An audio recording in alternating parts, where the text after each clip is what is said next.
Depuis le mois de mars 2022, le prix de l'huile raffinée a connu une grande hausse. Initialement à 1100 francs le litre, elle est passée à 1400 francs, puis 1500 francs actuellement et même 1700 francs dans les zones reculées. Le gouvernement avait officiellement désapprouvé la première hausse au point de sanctionner les vendeurs qui pratiquaient ce prix. Aujourd'hui, à 1500 francs le litre d'huile raffinée, le ministre du Commerce n'a plus rien désapprouvé et a plutôt tenté de justifier cette hausse.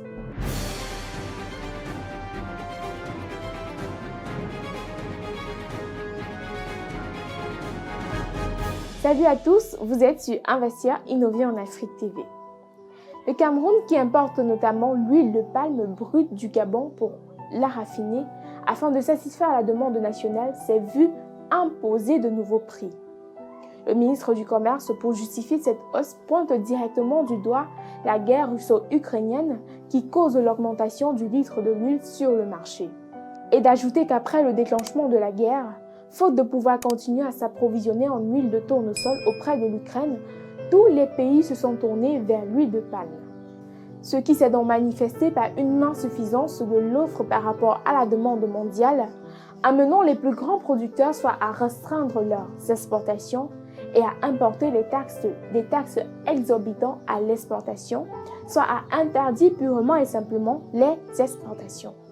Le Mincommerce continue en ajoutant qu'avant la crise, le litre d'huile de palme brute du Gabon coûtait 500 francs et aujourd'hui le même litre coûte 1100 francs. Et 1100 francs, c'est le prix homologué par le gouvernement pour l'huile raffinée, transformée, embouteillée, transportée auprès des consommateurs. Dans ces conditions, on ne saurait attendre des sociétés de raffinerie qu'elles payent la matière première à 1100 francs le litre et qu'elles vendent le produit final au même prix de 1100 francs, sauf à leur demander de fermer boutique, pour reprendre les propos du ministre du Commerce.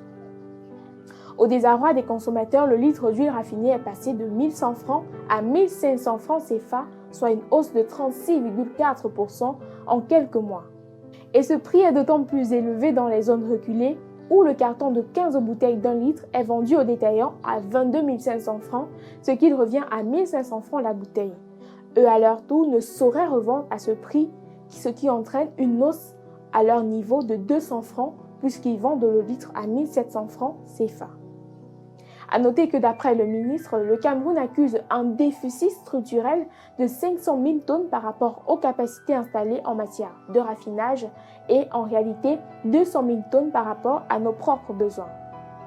Pour combler dans ce déficit, en plus du Gabon, le Cameroun importe l'huile de palme du Libéria, de la Sierra Leone, de la Côte d'Ivoire, mais aussi des pays asiatiques, notamment la Malaisie.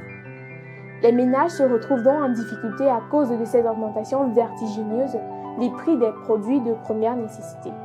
Avec une inflation de 4,4% au premier trimestre 2022, les mois à venir ne sont pas de bon augure car aucune solution concrète et durable n'a été présentée par le ministre du Commerce camerounais.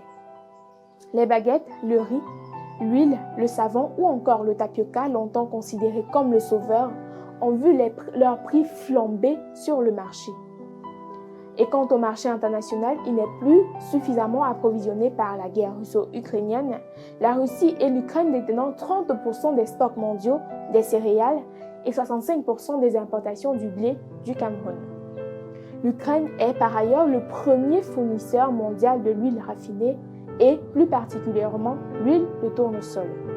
Ce conflit a donc conduit à une déréglementation sans précédent des voies d'approvisionnement vers les marchés internationaux. Une déréglementation caractérisée par une hausse continue du prix des produits de première nécessité et l'implosion du prix du fret maritime. Les taux de fret maritime vers l'Afrique sont passés de 200% à 400% en 2021, tandis que les prix des matières premières des produits de première nécessité ont augmenté. La baisse des prix n'est donc pas pour demain, et la politique de substitution des importations prônée par le gouvernement est encore loin d'être attendue. Fin de cette autre vidéo, n'oubliez pas de vous abonner, de liker et de partager. Merci d'avoir suivi et à très vite pour une nouvelle vidéo sur Investir, Innover en Afrique TV.